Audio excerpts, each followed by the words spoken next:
The whole world is facing global recession, the economy is slowing, the business environment is unpredictable, and the consumers are getting increasingly diverse and informed, technological, strong, and demanding. The global meltdown has in no way spread the fashion industry. The fashion industry can be termed as complicated with no standard for definition fashion companies. Impacts of recession on global fashion industry. The trend is all over the world. Rising unemployment, credit squeeze, and plummeting home budgets.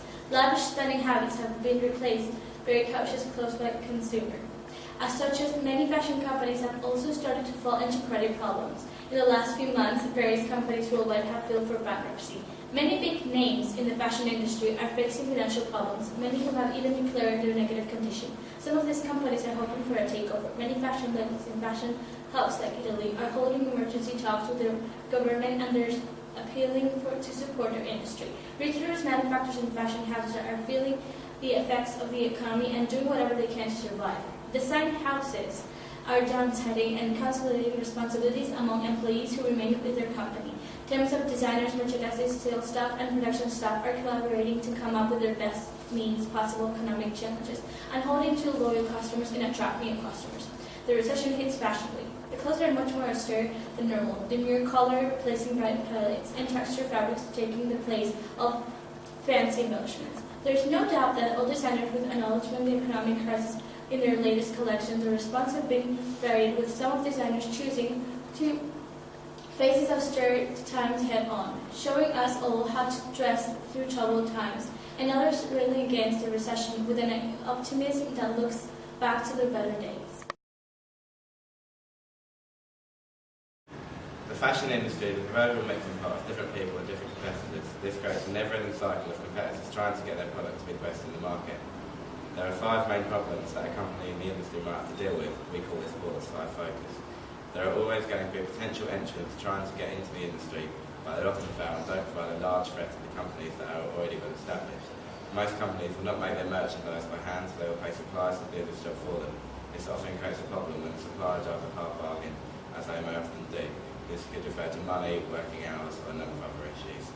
As the fashion industry is such a profitable one, there's likely to be competitors and substitutes for every company and every section of the industry. This can often cause problems for a company and the demands, and they're kept on their toes at all times trying to keep ahead of the substitute companies. The buyers hold a great deal of power in how fashion industry is run and how it changes, because at the end of the day, they're the ones with the money. Fashion companies spend millions of pounds a year on market research, trying to make sure they know exactly what's going on. Pastoral looks at the political, economical, sociological, technological, legal, and finally environmental circumstances in which an organisation is based. Furthermore, it is an effective means of analysing the fashion industry as a whole and understanding key features which enable organisations within the industry to either prosper or fail, particularly in times of economic recession. Firstly, the political environment has changed due to the economic crisis of this recession. It is evident that the fashion industry in the UK has been affected by the change in VAT from 17.5% to 15%. Furthermore, trade restrictions may result in increased prices as materials become less accessible. Economic changes have directly affected the industry. It appears that clothes are using more economic materials rather than focusing on the more outlandish product. Cheaper clothing chains such as Primark have prospered in the economic downturn. It was announced that their sales have gone up with an overall sales growth of around 4% compared with 2008. High-end fashion such as couture has turned to cheaper options in the hope of more sales. This in turn has affected employment and wage rates. The sociological aspect of the industry dictate what is socially acceptable to wear. For example, comfort clothing. This gives rise to higher sales in companies and organisations which respond to this aspect of retail. Technological advances, such as the internet, have allowed retailers in all areas of fashion to prosper. The internet has allowed organisations, particularly involved in high street fashion, to boom. Over the past 12 months, fashion has been the fastest growing area of online retail in the UK, with an annual growth of around 34.2% since 2007. Furthermore, advances in the machinery has allowed the industry to increase production rates across the globe, giving rise to unemployment and redundancy. It is evident that cheap high street retailers take full advantage of cheap labour abroad. There are now a number of laws concerning this issue.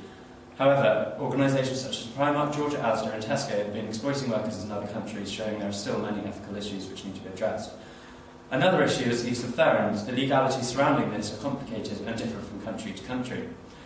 Environmental factors have always been an issue in every industry. This will only increase with the advances of global warming and the impact of using mass energy in organisations. Organisations such as Chop Chop have released environmentally friendly clothes with the hope to accommodate this issue and increase their demographic. The complete knowledge framework is used to investigate the relationship between organisational effectiveness and the organisational structure of a company. However, it becomes very difficult to place the whole fashion industry from textile production to retail outlets into one segment of the CPF models and management. The recession's impact on lower-end high-street stores such as Primark and H&M has seen a move from an internal process model management looking at matters within the company to an open systems model aiming towards expansion and growth. The internal process model is regarded as a traditional top-down approach to management where stability and continuity is maintained. The luxury market and more expensive brands such as Gucci have been hit hardest by the recession and are looking to stabilise and monitor their performance in order to compete. The textile industry has been very badly affected by the global slowdown in 2009 and has adopted a more rational goal model to increase productivity and meet their goal clarifications. Overall, nobody is free from recession. However, there will always be a continued demand for clothing as fashion is largely seen as a necessity